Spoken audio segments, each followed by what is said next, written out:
rahmatika ya arhamar rahimin. Amin ya rabbal alamin.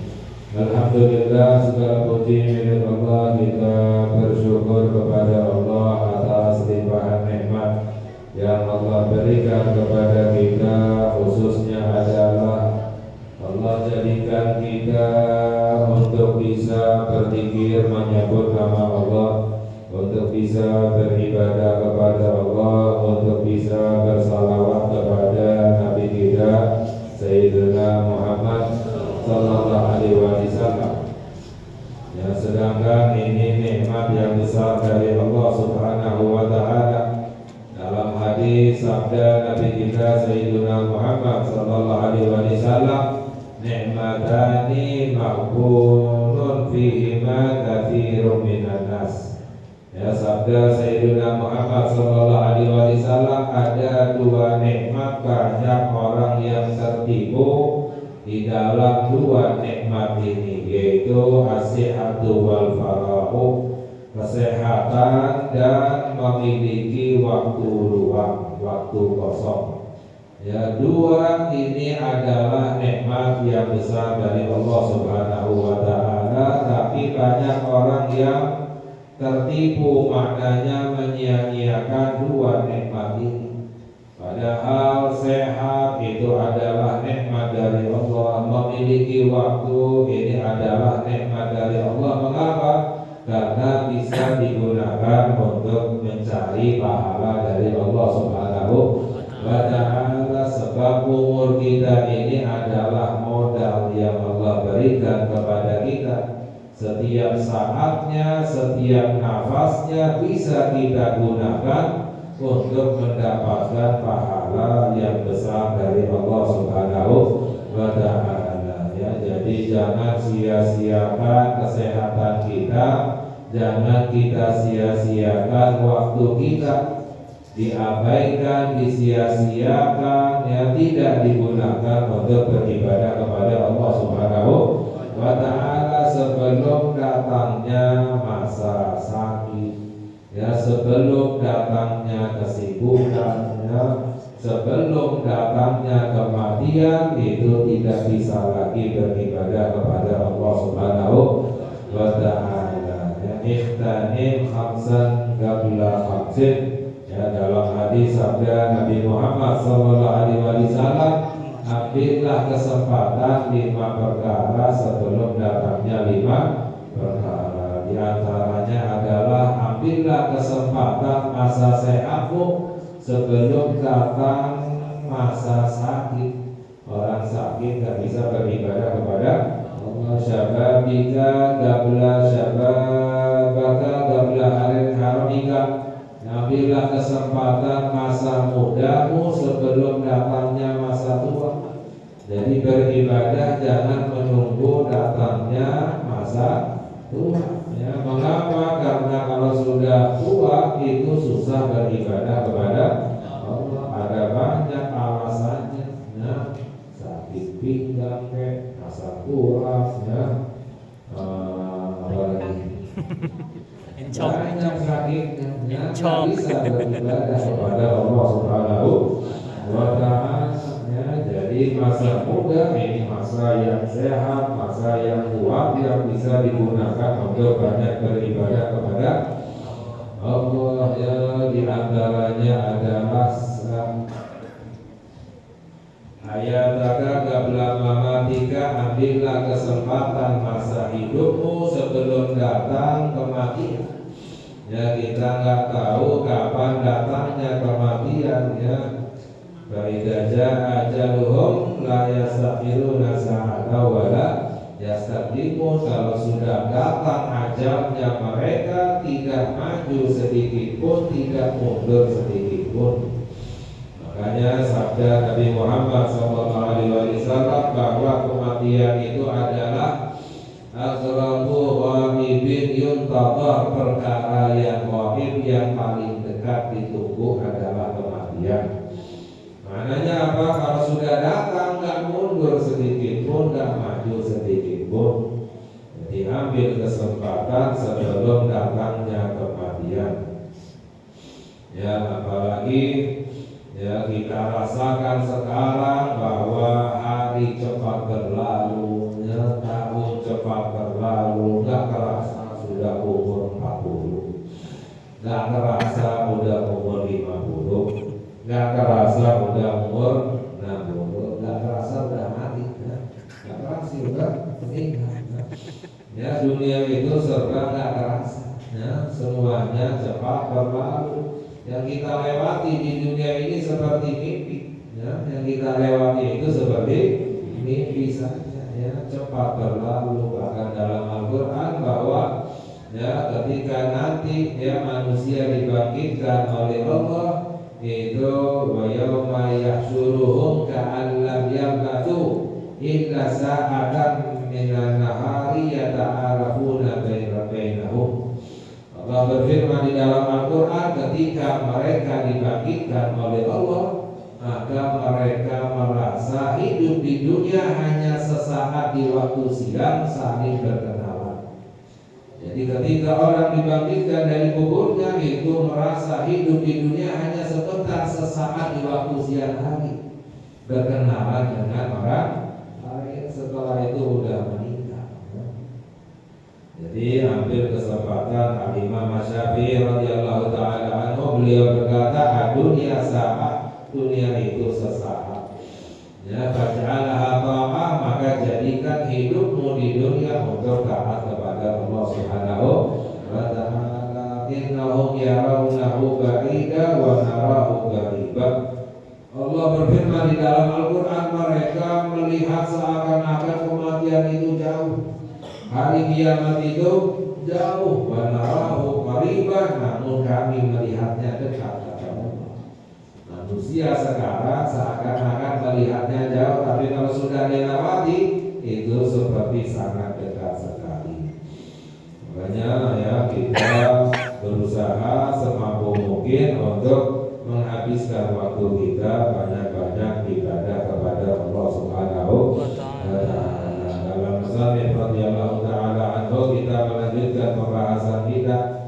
Yang berikutnya adalah wa min ma'asil batni, di antara kemaksiatan perut. Dan sebelumnya kita mengkaji tentang kemaksiatan hati.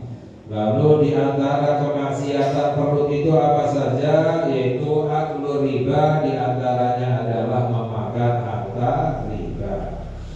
Memakan harta riba diharamkan oleh Allah Subhanahu wa ta'ala. Bahkan semua umat ya diharamkan oleh Allah untuk memakan riba, ya.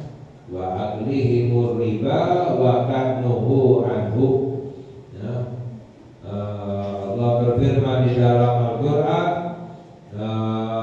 mereka ya memakan ahlul kitab Yahudi Nasrani dahulu, mereka memakan harta riba wa kadnuhu anhu, padahal mereka sudah dilarang oleh Allah Subhanahu wa ta'ala. Jadi semua umat diharamkan oleh Allah memakan harta riba, ya. Riba dalam Al-Quran, ya ayyuhalladzina amanu taqullaha wa dharu ma baqiya minar riba in kuntum mu'minin.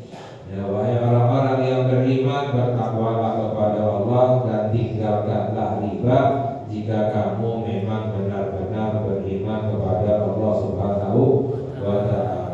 Ya, orang yang memakan harta riba akan hancur, hartanya akan hancur, ya, kehidupannya akan hancur, ya, karena apa? Jauh dari keberkahan, ya, jauh dari kebaikan dari Allah Subhanahu wa ta'ala. Wal maksud, dan di antara kemaksiatan perut adalah al maksud, yaitu pungutan liar, ya, pungutan liar, ya, itu termasuk merampas, ya, mencuri, ya, memungut, ya, harta uang dari orang-orang yang berjualan misalnya, itu haram dimakan, termasuk kemaksiatan perut karena memakan harta yang haram. Wal ghasbu, dan al ghasab, ya, akul riba, wal maksi wal ghasbi, memakan, ya, memakan hasil pungutan liar wal ghasbi dan memakan hasil merampas, ya itu kemaksiatan sama seperti makan yang haram. Wasariqati dan memakan hasil curian. Orang yang mencuri milik orang lain itu tidak akan dimaafkan oleh Allah Subhanahu wa ta'ala sampai mengembalikan kepada yang berhak yang memiliki. Jadi ini bahayanya ketika mengambil haknya orang lain, dosa sesama manusia. Kalau dosa dengan Allah, Allah Maha Pengampun, sekali kita istighfar, tobat, semua dosa kita diampuni oleh Allah Subhanahu wa ta'ala. Tapi kalau dosa sesama manusia, mengambil milik orang lain, haknya orang lain, tidak akan dimaafkan, tidak akan diampuni oleh Allah. Walaupun istighfar, tobat sebanyak apapun, menangis sampai nangis darah sekalipun tidak akan diampuni oleh Allah sampai mengembalikan. Makanya ini lebih berat, lebih berbahaya. Ya, apalagi orang yang korupsi, mencuri milik rakyat dengan jumlah yang sangat banyak, ini calon-calon ahli neraka tidak akan masuk ke dalam surga karena tidak akan diampuni oleh Allah sampai mengembalikan hartanya kepada yang berhak. Wa kullu ma'khudhin bi muamalatin haramaha syar'u, dan semua yang diambil dengan muamalah yang diharamkan oleh syariat.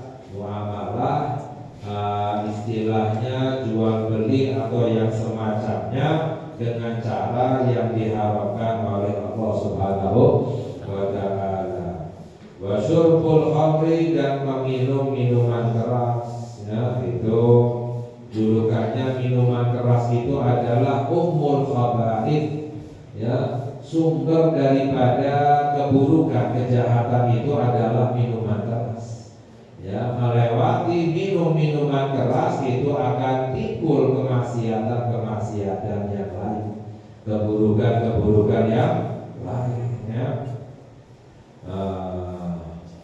ya ayyuhalladzina amanu innamal khamru wal maisuru wal ansabu wal azlamu rijsun min amali syaitani fastanibuhu la'allakum tuflihun. Ya, sesungguhnya minuman keras, perjudian, ya, wal ansabu wal azlamu, ya semacam semacam undian, ya undian tebak-tebakan yang enggak jelas. Ini semuanya adalah rijsun, ya kotoran min amali syaitan, dari perbuatan setan. Ya, tinggalkanlah, hindarilah agar kamu mendapatkan kemenangan dari Allah Subhanahu wa ta'ala. Maknanya orang yang minum minuman keras, yang berjudi, itu enggak akan mendapatkan kemenangan dari Allah. Maknanya pasti akan hancur dunia dan akhirat. Ya, jangan tertipu melihat di TV film misalnya orang judi kaya bahagia hidupnya, enggak ada. Ya. Orang minum minuman keras, orang judi itu pasti hidupnya hancur, dunianya hancur, akhiratnya neraka. Alhamdulillah, ini celaka dunia dan akhirat. Ya. Karena tidak akan mendapatkan kemenangan dari Allah Subhanahu wa ta'ala. Wa adu syaribi arba'una jaldatan bil hurri wa nisbuha lil raqib. Dan dalam syariat Islam, orang yang minum minuman keras itu dihukum dengan 40 cambukan. Ya. Lalu wal imam ziyadah ta'ziran wa minha akli kulli muskirin, dan di antara kemaksiatan perut adalah memakan semua yang memabukkan. Ya, semua jenis narkoba, ganja dan lain sebagainya sekiranya memabukkan, itu hukumnya haram. Wa kulli najisin, dan memakan sesuatu yang najis. Ya, memakan yang najis itu hukumnya haram, termasuk daripada kemaksiatan perut. Wa mustaqdar, dan memakan sesuatu yang menjijikkan, makanan yang dianggap menjijikkan di dalam agama Islam. Ya, misalnya makan kecoa, misalnya, makan cicak, misalnya, ada lalat, nyamuk, ini hukumnya apa? Haram karena apa? Dianggap menjijikkan. Ya ada kan negara yang semuanya dimakan. Ya, jadi semua yang menjijikkan itu haram hukumnya. Wa akli malil yatim, ya, dan memakan harta anak yatim, ya, ini haram. Ya, awil apa pada ghairi syartil wakif, atau memakan harta wakaf, ya, harta wakaf yang tidak disyaratkan oleh yang mewakafkan. Ya, jadi memakan harta dari wakaf yang tidak disyaratkan, ya, kecuali kalau disyaratkan oleh yang mewakafkan. Misalnya orang yang mewakafkan ini sebagian untuk gaji DKM misalnya, itu boleh. Tapi kalau nggak disyaratkan nggak boleh, ya. Atau apapun misalnya yang mewakafkan untuk masjid lalu digunakan untuk acara yang lain, itu haram hukumnya, nggak boleh, ya. Kalau yang diwakafkan untuk masjid khusus untuk masjid, kalau untuk acara yang lain ya cari dari yang lain yang digunakan untuk membuat acara misalnya, ya. Jadi kalau yang mewakafkan digunakan khusus untuk masjid, tidak boleh digunakan untuk yang lainnya. Wal ma'hud bi wajhil haya'i, dan sesuatu yang diambil dengan cara karena malu. Misalnya ini, ya, yang perlu diperhatikan, banyak orang tidak tahu. Ya, misalnya menodong satu orang, minta kepada satu orang di depan orang lain, minta sumbangan kepada satu orang di hadapan orang lain. Orang ini memberi karena malu, sebab di hadapan orang lain, ya, kalau nggak kasih malu, dikira pelit, ya, dikira, ya, akhirnya ngasihnya karena malu, itu nggak halal hukumnya. Jadi kalau kecuali kalau minta sumbangan secara umum itu boleh, ya, di depan banyak orang. Tapi kalau satu orang, ya, misalnya disebut si fulan mau nyumbang berapa, ya, ini orang ngasihnya karena malu, ya, di depan orang lain, itu hukumnya haram, ya. Bahkan para ulama menjelaskan nagih hutang sekalipun, nagih hutang padahal ini hak milik, harta miliknya, ya kan, tapi nagihnya di depan orang lain, ini orang bayarnya karena malu, nggak halal. Jadi yang benar-benar halal jika yang diberikan dengan apa namanya perasaan yang baik, rela, ya, benar-benar rela, ya. Tapi kalau nggak rela, apalagi karena malu, ya, itu hukumnya haram, ya. Nah, sedangkan ini yang paling penting, ya, yang paling penting itu adalah kita memakan makanan yang halal, karena syarat yang paling tinggi ibadah kita diterima oleh Allah, syarat yang paling tinggi doa kita dikabulkan oleh Allah, makan makanan yang halal.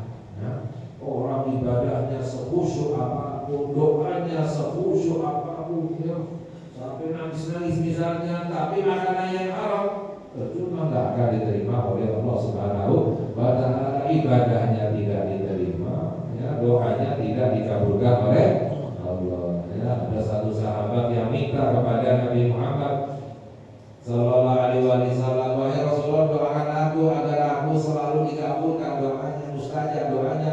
Dijawab oleh Nabi Muhammad Sallallahu Alaihi Wasallam, satu, ya, perbaiki makananmu. Kalau ingin kamu doanya dikabulkan oleh Allah, yang penting satu, makan makanan yang halal, ya. Banyak doa, ya, lama berdoa tapi makanannya haram, ya, nggak akan dikabulkan oleh Allah, ya. Insyaallah yang lain kita kaji lagi. Semoga Allah memberikan hidayah kepada kita, Allah ampuni dosa-dosa kita, Allah kabulkan hajat-hajat kita, Allah terima amal ibadah kita. Ibadati Sayyidina Muhammad Sallallahu Alaihi Wasallam, wa sallallahu ala Sayyidina Muhammad wa ala alihi wasallam. Alhamdulillahi Rabbil Alamin. Ya Rabbana bi annana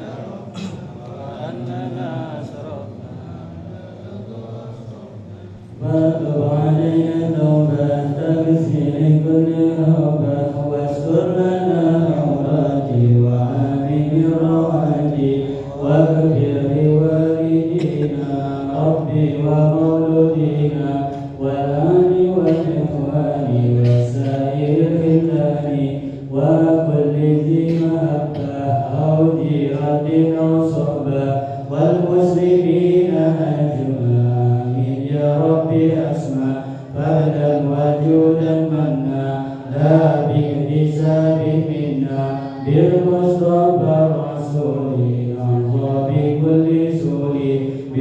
بالمصطفى الرسول نهض بكل سور بالمصطفى الرسول نهض بكل سور صلى وسلم ربي عليه تلبي وآله وصحبه جاد تصصبي والحمد لله بالبدء والتناهي آمين. ربنا آتنا في الدنيا حسنة وفي الآخرة حسنة وقنا عذاب النار وصلى الله على سيدنا محمد وعلى آله وصحبه وسلم والحمد لله رب العالمين والسلام عليكم ورحمة الله وبركاته. مبروك ألف مبروك عليك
Sayyidina Muhammad sallallahu alaihi wasallam ala hadihi